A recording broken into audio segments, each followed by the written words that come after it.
I'm Jessica. I own Painted Red Nails. Alright, start with this. Why don't you just go ahead and cut out the beginning?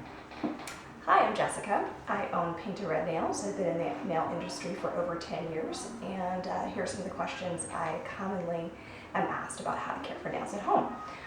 First of all, in order to grow really long, healthy, strong, natural nails, the most important thing is proper shaping. And people ask me all the time, what is the strongest nail shape? And there is no strongest nail shape, whether it be round or square or oval. What is strongest is the way the free edge, the way that very tip of the nail is buffed. It's really important that it doesn't snag or catch on anything. Nails are much like a piece of fabric where you've got really elaborate layers crisscrossing little fibers of the individual pieces of nail.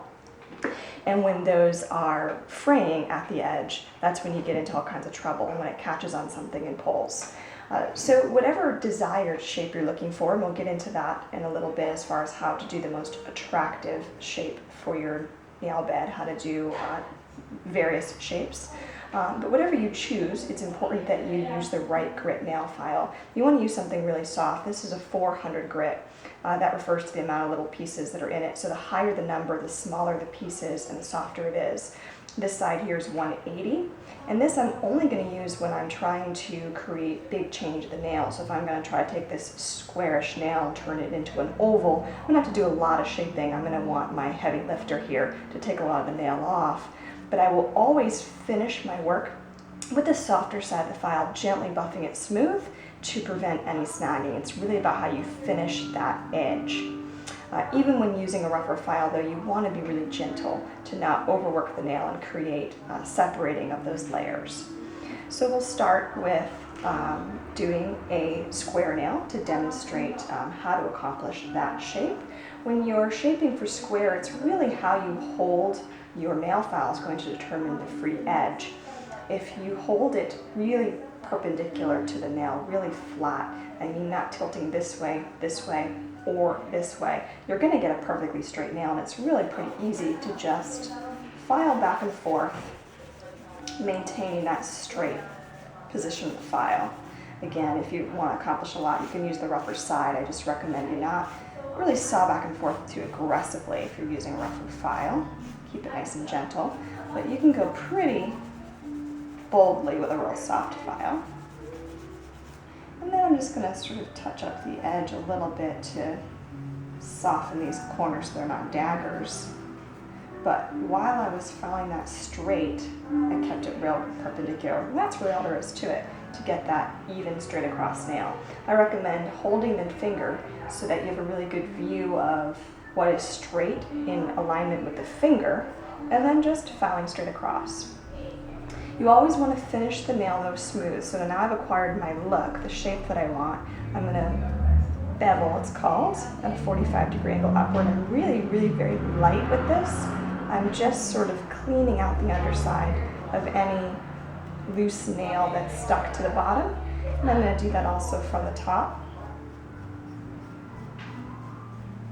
And I'm going to really just dance really lightly underneath the nail from every angle to make sure it's incredibly smooth, buff so nothing can snag. Now that's a really strong, resilient shape now because it doesn't catch on anything, whether it be square or round or oval or anything in between. Really want it nice and smooth. If you want to acquire a round nail, as soon as you dip your file under, you're going to start to more aggressively take off the corners. And so it's easier to keep it symmetrical if you're just angling your file instead of trying to aim at individual parts of the nail. So if I'm going for a rounded nail, I'm going to do fairly large movements.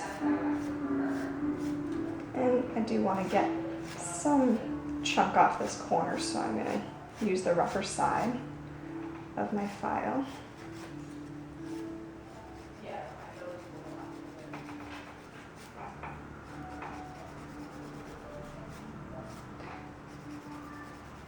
And because I have it tilted under, it's taking those corners off for me. Now I'm going to bevel up and down.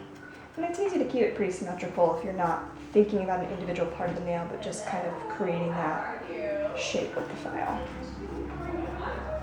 You can also use a soft buffing block to do your beveling if that's more manageable than using a file. Particularly if you're doing your own nails, it might be a harder angle. This is extremely soft. It's just making sure those edges are really smooth. That's what's going to keep the nails from chipping and breaking and allow them to grow out healthy and strong. That's a round nail. Oval nails are a little trickier, so I think I'll make that another video where I'll show you how to get a nice symmetrical, how to line up and think about, break down the nail in a way that isn't too overwhelming.